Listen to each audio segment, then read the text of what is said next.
Hi friends, welcome back. അപ്പോൾ ഇന്ന് ഞാൻ വേറൊരു തരം ചായക്കടിൻ്റെ റെസിപ്പി ആയിട്ടാണ് വന്നിട്ടുള്ളത്. ഇത് എളുപ്പത്തിൽ തയ്യാറാക്കാൻ പറ്റിയിട്ടുള്ള ഒരു സ്നാക്സാണ്. അപ്പോൾ നമുക്ക് എങ്ങനെയാണ് തയ്യാറാക്കുന്നത് എന്ന് വീഡിയോയിലേക്ക് പോയിട്ട് ഒന്ന് കണ്ടു നോക്കാം.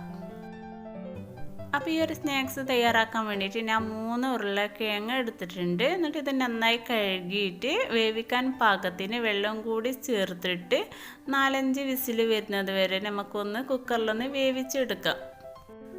അങ്ങനെ ഉരുളക്കിഴങ്ങ് നന്നായി വേവിച്ചെടുത്തിട്ടുണ്ട്. എന്നിട്ട് ഇതിൻ്റെ തൊലിയൊക്കെ അടർത്തി മാറ്റിയ ശേഷം ഇങ്ങനെ എന്തെങ്കിലും വെച്ചിട്ട് നന്നായിട്ട് ഉടച്ചു കൊടുക്കുക. നമ്മൾ കട്ട്ലേറ്റിനെല്ലാം ഉണ്ടാക്കുമ്പോൾ ഉരുളക്കിഴങ്ങ് ഉടച്ചു കൊടുക്കുന്നില്ലേ, അതുപോലെ നന്നായിട്ട് ഉടച്ചു കൊടുക്കുക. എന്നിട്ട് ഇതിലേക്ക് ഒരു സവാള അരിഞ്ഞത് ചേർത്ത് കൊടുക്കുക, നൈസായിട്ട് കട്ട് ചെയ്യണേ. എന്നിട്ട് ഇഞ്ചി വെളുത്തുള്ളി പേസ്റ്റ്, പിന്നെ 2 പച്ചമുളക്, അത് ഓരോരുത്തരുടെ എരിവിനനുസരിച്ചിട്ട് എടുക്കുക, 2 ധാരാളമാണ്. പിന്നെ അല്പം കറിവേപ്പില, പിന്നെ ഇതിലേക്ക് ചിക്കൻ പൊരിച്ചത്, നമ്മൾ സാധാരണ പൊരിക്കുന്ന ആ ഒരു രീതി തന്നെ. പിന്നെ ഇതിന് പകരമായിട്ട് വേണമെങ്കിൽ ബീഫ് എടുക്കാം.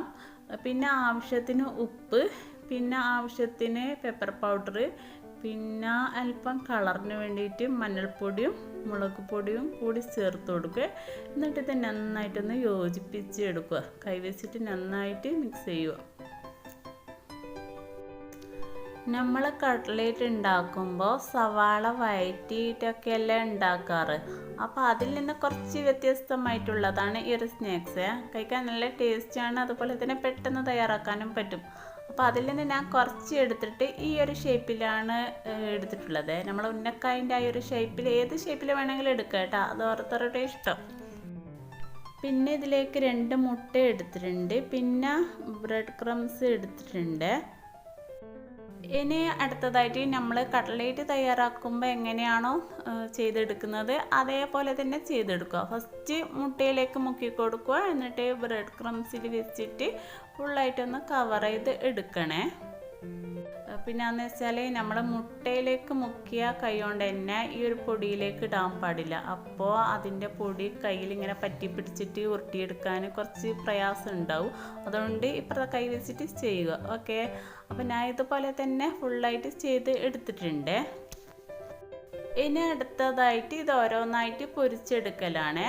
അതിന് വേണ്ടിയിട്ട് നമുക്ക് ആവശ്യമുള്ള എണ്ണ ചൂടാക്കുക. പിന്നെന്ന് വെച്ചാൽ ഒരുപാട് എണ്ണയൊന്നും വേണ്ട, കാരണം എന്ന് വെച്ചാൽ ഇതിൻ്റെ പൊടിയൊക്കെ ആ എണ്ണയിലേക്ക് വീണിട്ട് എണ്ണ പെട്ടെന്ന് അങ്ങ് ചീത്തയാവും. അപ്പോൾ നമുക്ക് ഒരുപാട് എണ്ണ അങ്ങ് വേസ്റ്റ് ആക്കേണ്ടി വരും ഈ ഒരു പൊടി ഉണ്ടായാൽ.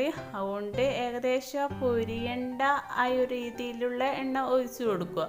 എന്നിട്ട് ഇതാ ഒരു വശമായാലും മറ്റേ വശം തിരിച്ചു കൊടുത്തിട്ട് ഇത് 2 വശമായാൽ എണ്ണയിൽ നിന്ന് കോരി മാറ്റുവേ. അപ്പോൾ ഇത്രയേ പണിയുള്ളൂ. എല്ലാവരും ഒന്ന് ട്രൈ ചെയ്ത് നോക്കണേ, കഴിക്കാൻ നല്ല ടേസ്റ്റാണ്. അപ്പം ഈ ഒരു റെസിപ്പിൻ്റെ വീഡിയോ നിങ്ങൾക്ക് ഇഷ്ടമായിട്ടുണ്ടെങ്കിൽ ഇത് മറ്റുള്ളവരിലേക്ക് ഷെയർ ചെയ്യുക, ലൈക്ക് ചെയ്യുക, കമൻറ്റ് ചെയ്യുക. പിന്നെ എൻ്റെ ചാനൽ പുതുതായിട്ട് കാണുന്നവരൊക്കെ ഉണ്ടെങ്കിൽ സബ്സ്ക്രൈബ് ചെയ്തിട്ട് കൂടുതൽ സപ്പോർട്ട് ചെയ്യണേ. ഓക്കെ, ബൈ ബൈ, നെക്സ്റ്റ് വീഡിയോയിൽ കാണാം.